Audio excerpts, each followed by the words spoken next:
Assalamualaikum warahmatullahi wabarakatuh. Bismillahirrahmanirrahim. Alhamdulillah wassalatu wassalamu ala Rasulillah la haula wala quwata illa billahil aliyil azim amma ba'du. Para pemirsa, para sahabat, muslimin, muslimat, dan anak-anakku sekalian yang dirahmati oleh Allah Subhanahu wa taala, bagaimana kabar hari ini?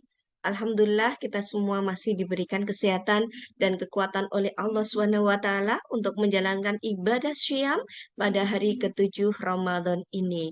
Semoga kita senantiasa diberikan kesehatan dan juga kekuatan untuk menjalankan ibadah-ibadah lainnya di bulan Ramadan ini, apalagi nanti menjelang akhir Ramadan. Para pemirsa, para hadirin, kali ini saya akan membahas tentang bagaimana sih keutamaan Al-Quran dan juga bagaimana kebiasaan para ulama pada zaman tabi'in terkait dengan kebiasaan baca Al-Quran pada bulan Ramadan. Nah, sebenarnya bahasan ini sudah banyak sekali bahasan yang lain serupa ini ya. Namun tidak ada salahnya jika saya mengingatkan kembali kepada para pemirsa semua untuk kita tetap konsisten dan istiqomah serta semakin memperbanyak intensitas kita untuk berinteraksi dengan Al-Quran. Al-Quran merupakan kitab yang turun pada bulan Ramadan. Bahkan dikatakan bahasanya bulan Ramadan ini adalah bulan Al-Quran. Karena apa? Karena memang di dalamnya turun Al-Quran. Nah, ternyata Al-Quran ini memiliki banyak sekali keistimewaan yang penting sekali untuk kita ketahui oleh umat Islam. Nah, saya tidak akan bahas banyak keistimewaan, tapi hanya beberapa keistimewaan yang penting untuk kita ketahui sebagai umat Islam.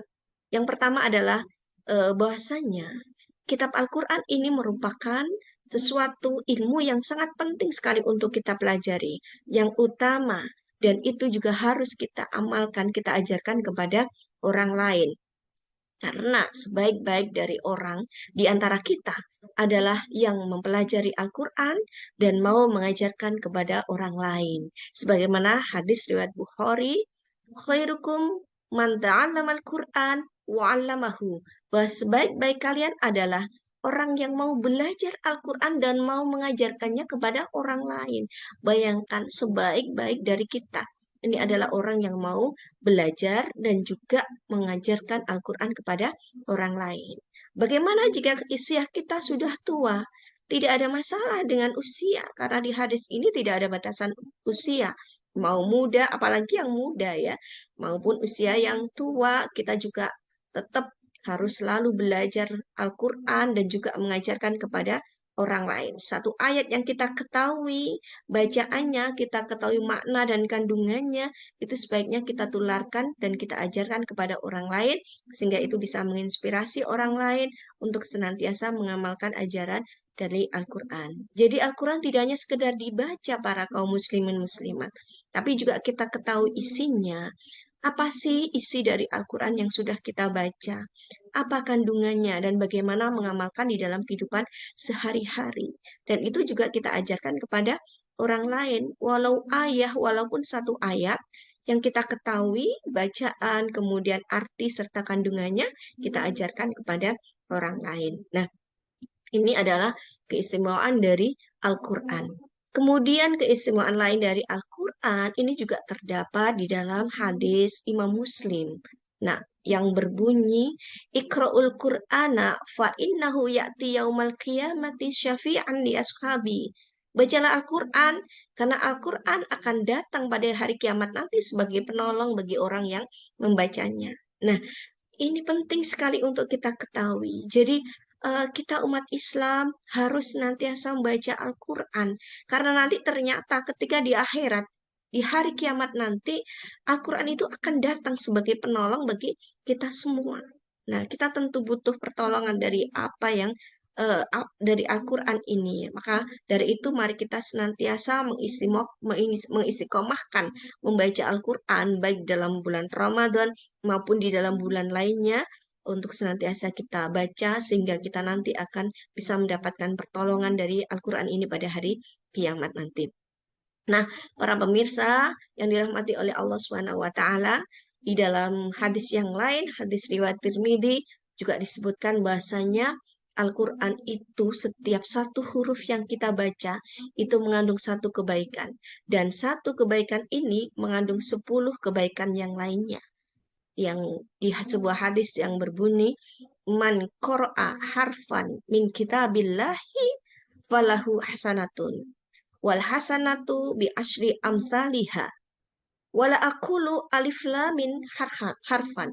Wala aqulu alif lam mim harfan.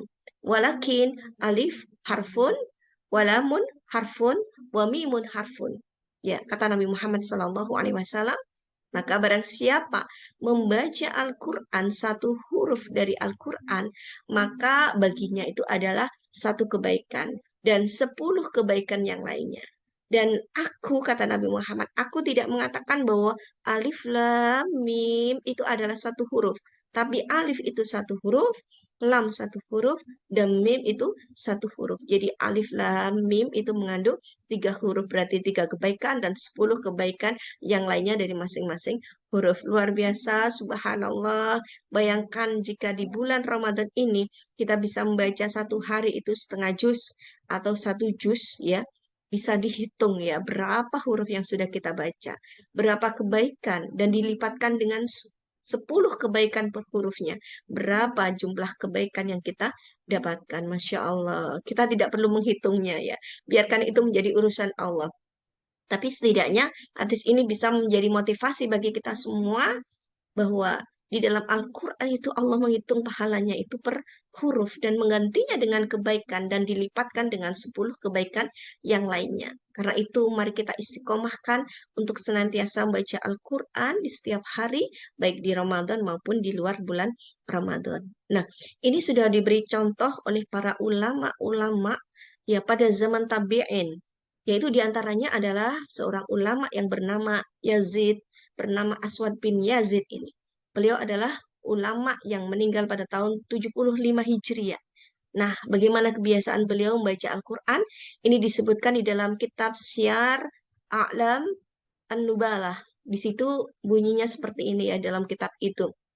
Karena al-aswadu yaktimul Qur'ana fi syahri Ramadana fi lailataini. Bahasanya Aswad ini menghatamkan Al-Quran pada bulan Ramadan itu satu hataman itu selama 2 hari.